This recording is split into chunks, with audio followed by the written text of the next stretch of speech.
Hi everybody, welcome back to another episode of the Stellium Astrology podcast. I'm Stephanie James, your host, and I'm the founder of stelliumastrology.com.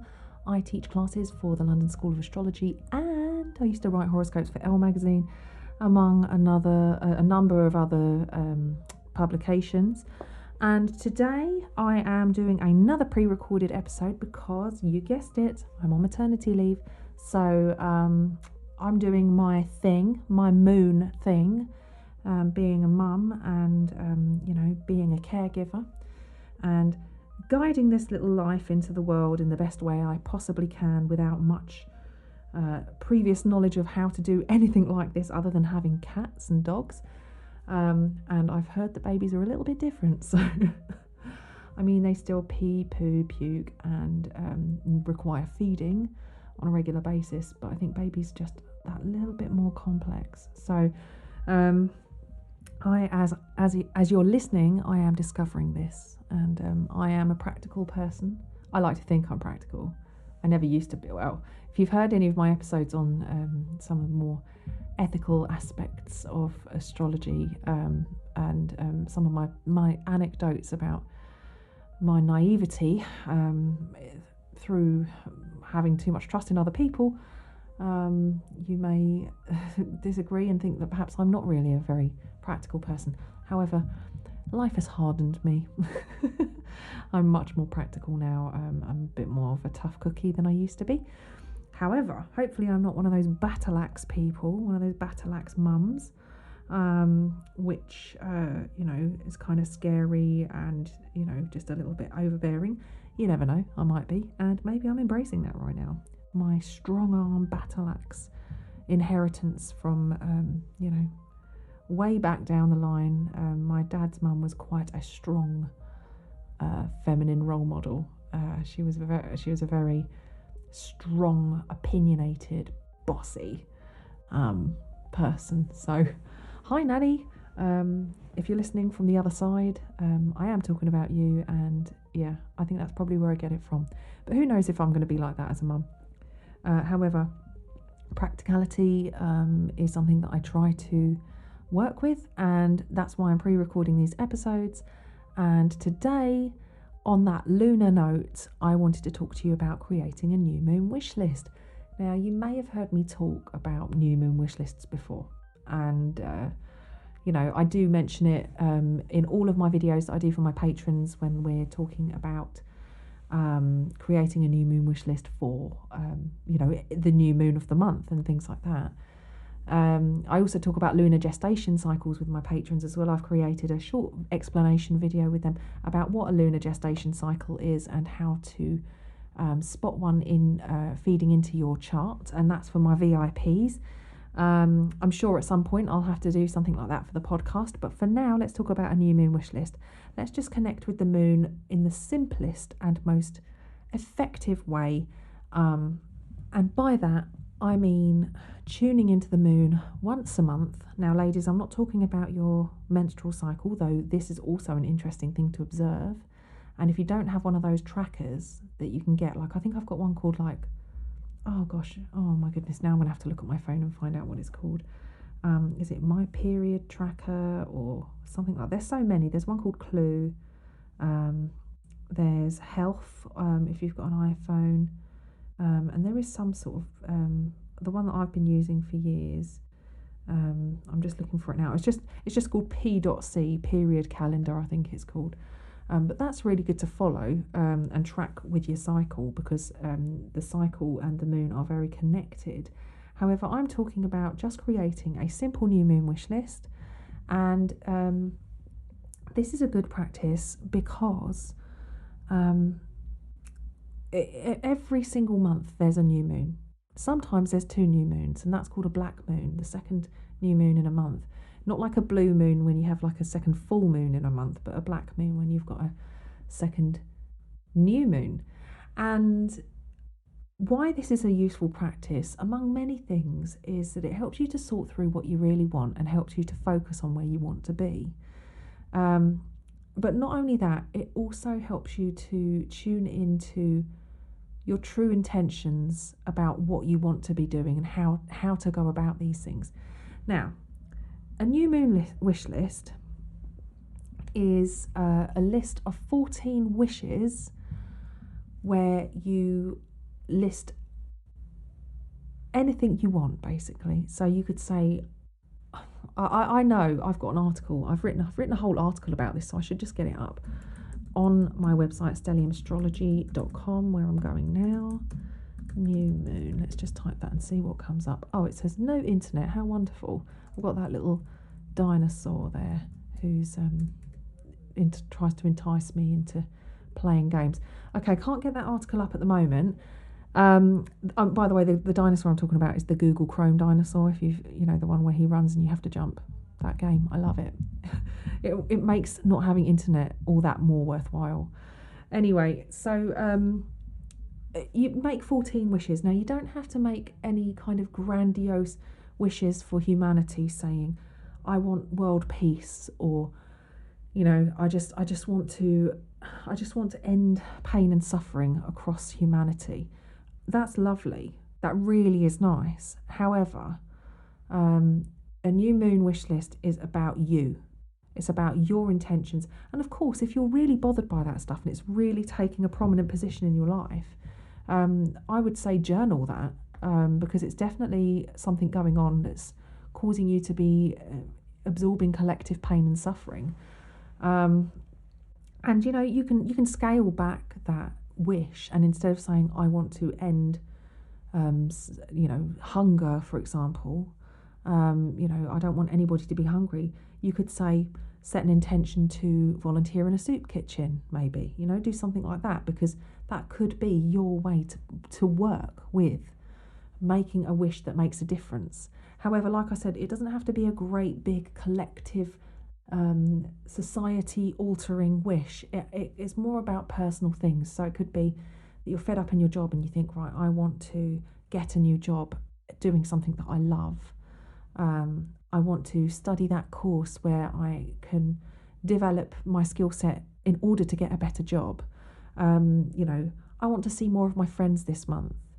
I want to bake a gluten-free cake with the intention of making cutting out gluten all that more interesting. I'm not gluten-free, by the way, just throwing it out there, because I baked a gluten-free cake the other day and it came out really good. The key ingredient was xanthan gum. It makes a huge difference. But aside from that, so think about 14 wishes. Annoyingly, I normally have like my diaries near me that I have all my lists of my wishes. I did write an article about this, so you can very easily pop onto my website and read about it. I'll put a link in the description. But once you've got your 14 wishes, you can, and you write this around the time of the new moon. So usually I would advise you to do it as the moon is closing in on the sun, because a new moon is when the sun and moon meet in conjunction in the same sign. So it's when they meet the same degree in the same minute that you have a new moon. And what happens when there is a new moon is that the light of the sun is behind the moon, so the moon cannot reflect the light from the sun. So from wherever we are on planet Earth, at that point in the moon's cycle around the Earth, as the Earth cycles around the sun, every 28 days, the sun and moon will meet by conjunction, meaning that the moon will be in such a position that it's impossible for us to see the moon in the sky, because the position the sun is too bright behind it. It blocks it out from view. Now at night time, if you do happen to be looking up and you do see a black circle in the sky, or if you've ever seen just that tiny sliver of light that is exposed, and you've seen the rest of the moon's surface, it's quite dark. Of course, it doesn't mean that the moon doesn't exist.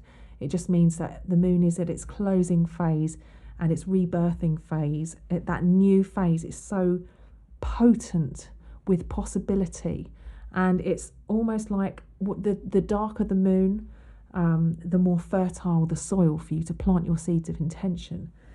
So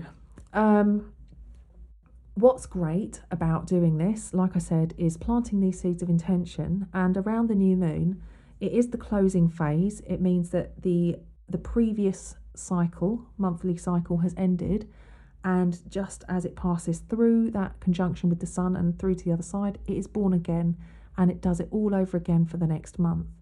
And I believe there are usually that the lunar cycle is periodic, which means we have a kind of it's not quite in keeping with the calendar. So we don't necessarily have it doesn't fit tidily into a month. So we have like 12 full moons and 12 new moons. It sort of happens every 4 weeks, so therefore it gives us, it's a 13th. For example, I was saying this in my lunar gestation video in Patreon, that my brother-in-law works for a company where they pay him periodically rather than monthly, and so he gets 13 paydays a year, and that's kind of the same with the lunar cycle. And depending where you are in the cycle, you may get an extra full moon or a new moon. It might not necessarily be that you get just 12. You might get an extra one somewhere thrown in for free, a bonus one. It's always interesting as astrologers to keep your eyes peeled for these kind of things. Just an interesting observation for 2021. I believe we have two Cancer new moons this year, and we don't have, is it an Aquarius? Oh my gosh. Or is it that we don't have a Cancer one? I'm just going to have to check it. Bear with me. Okay. Oops. Oh, sorry. Everything's falling apart here.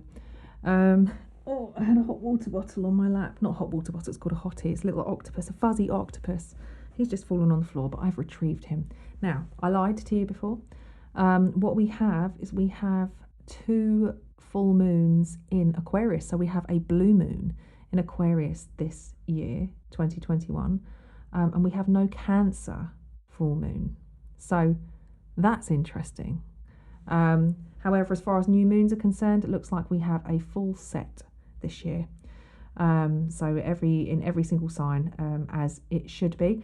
I do have a free download of the new and full moons with all of the charts for 2021 on my Patreon page. So get on there and download. I believe I've made that available to everybody and not just to Patreons. So if you just wanted to go on there and just download those PDFs, you are more than welcome to.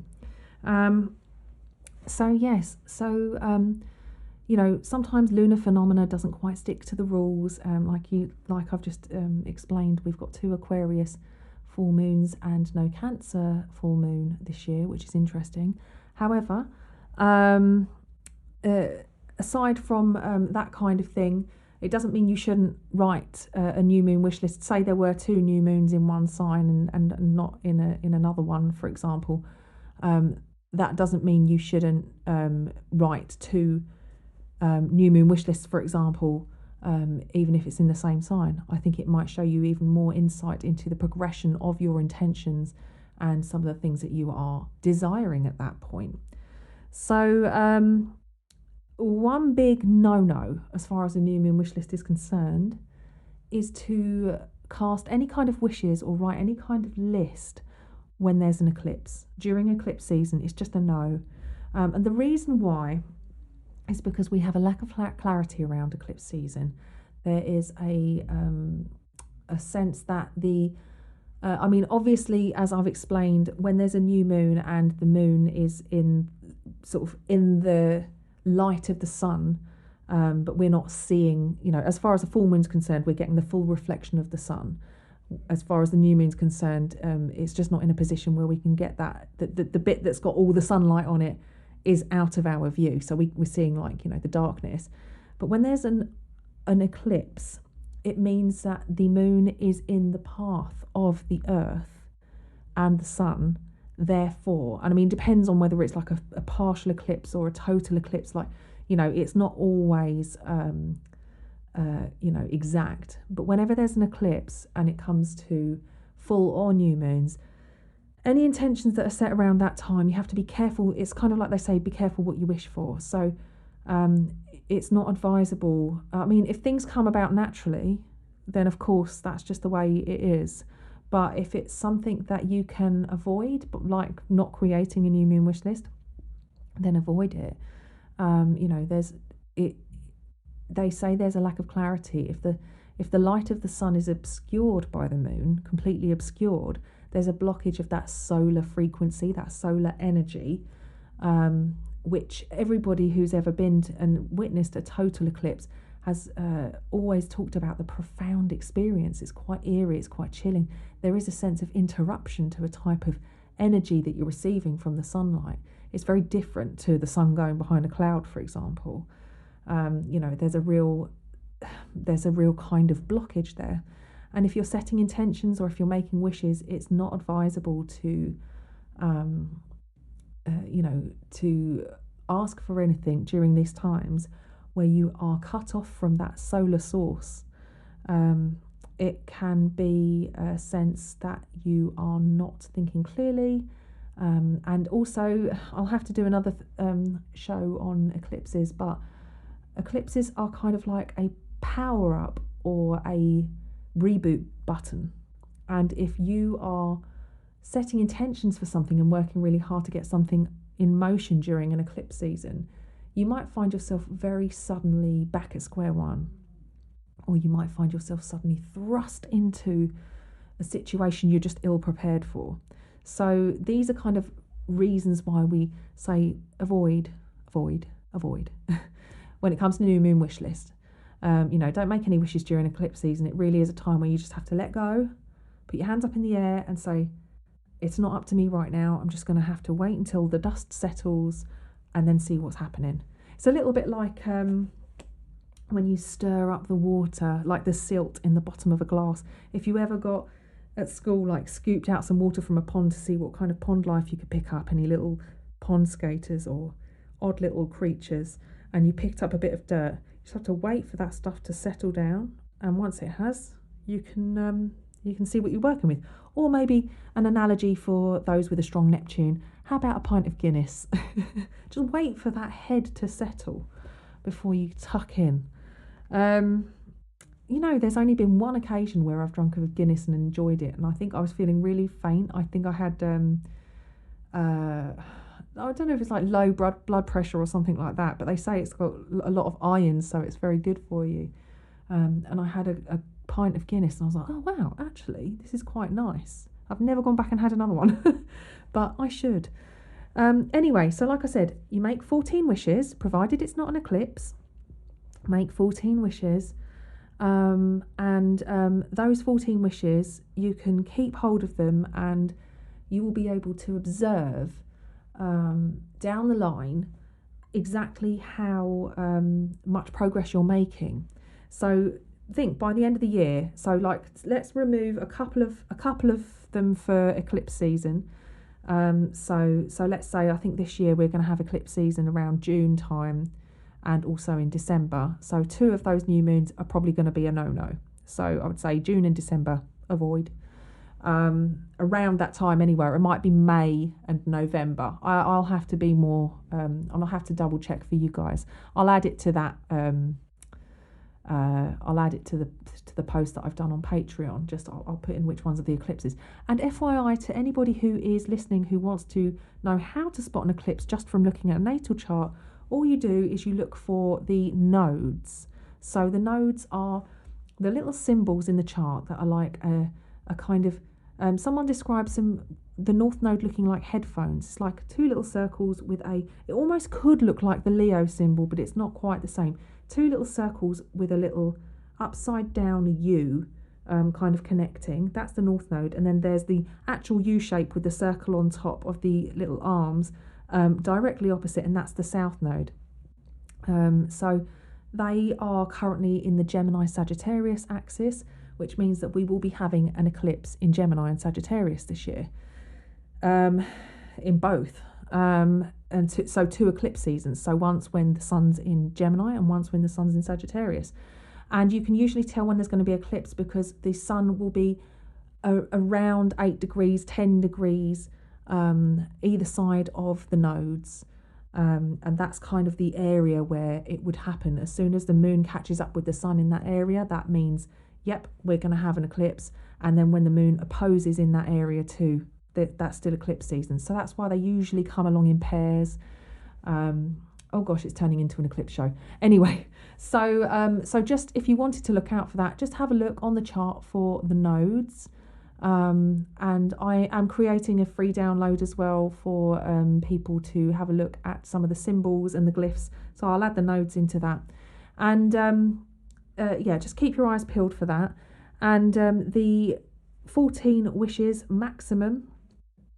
And that then gives you a clear idea of what you're going for, what you're interested in. And when you want to go back and look at what you were wishing for down the line, maybe even a year's time, you can go back and say, I actually wanted to, I set that intention. How funny that I was thinking about those things on that specific new moon. You'll notice, like, say, for example, it's a new moon in Capricorn. It's going to be, your wishes are going to be much more about providing yourself with a sense of structure, maybe going for like a professional qualification. It might be that you're quite serious and you want to get real life stuff sorted, trying to set intentions to get some tangible results. Whereas if it was in an air sign, for example, you might find, okay, so like Libra, maybe you're going to be talking about improving your relationships in some way. It could be that you are thinking about, I don't know, more beauty related things if we're going down that Venus route. There's all sorts of things that it can be. I'm just sort of plucking ideas out of thin air here, but it's very interesting to look at. Now I have got a new moon wish list page for you to download if you want to do it, and if you don't have somewhere to write it and you just like to print it out and just have a little sheet of paper that just has it all for you, all written there. You can download that. That's absolutely fine. I'll put that on the Patreon page for you. But if you are interested in having a diary and doing it in a diary, that is also a really good place to do it. And I have my favourite diary, and I recommend this diary when I do my transit diary class, is a moleskin or moleskine, or however you pronounce it.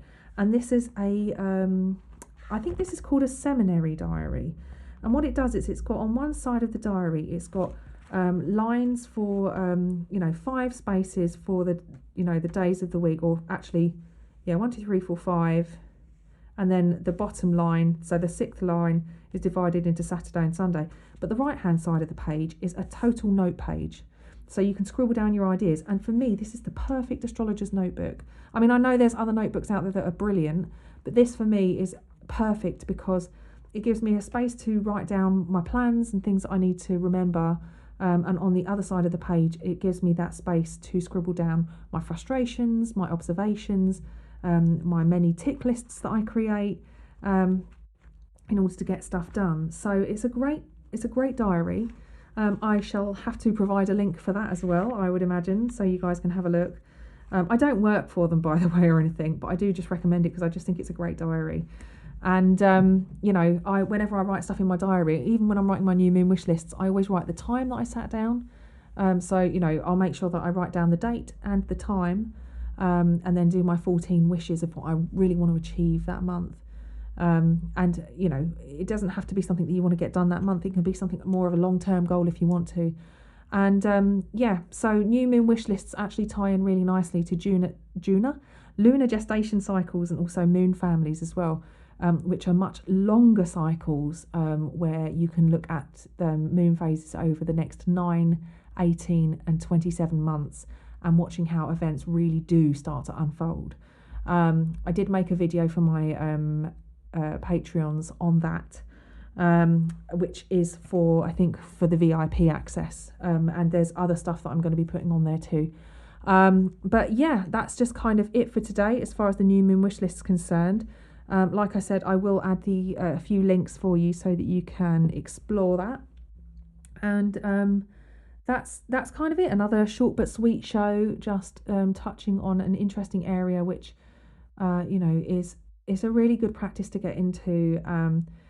Tracking the moon is an interesting practice in itself, and having a diary and writing these things down, it's useful. I would highly recommend it. Okay, you guys, if you enjoy this show, please do like me. Leave me a review on iTunes, or if you're listening on a different podcast platform and you can't leave me a review, screenshot me Either email it to me, stephanie@stelliumastrology.com, or you can tag me on social media, Facebook, Instagram. I'm not really doing Twitter, and a lot of people are ducking out now because Twitter is kind of toxic. I'm sorry if you like it. I'm sorry if you think it's great, but I can't cope with that environment. It's just too... I feel like I'm at a party and everybody's on cocaine. I just can't operate at that level. It's just too high energy for me. It's just, yeah, can't do it. So, this was kind of a new moon wishlist / eclipse conversation. And as previously mentioned, I am currently doing my thing as being a mama. So this is a pre-recorded episode. I have a few pre-recorded. I know that the format's slightly different at the moment, but it just makes my life a bit easier, and it means that I can still get content out to you guys. So yeah, I will provide all the links. I will be back next time. Take care, you guys. Thank you for tuning in. I love you, and I'll speak to you next time. Bye.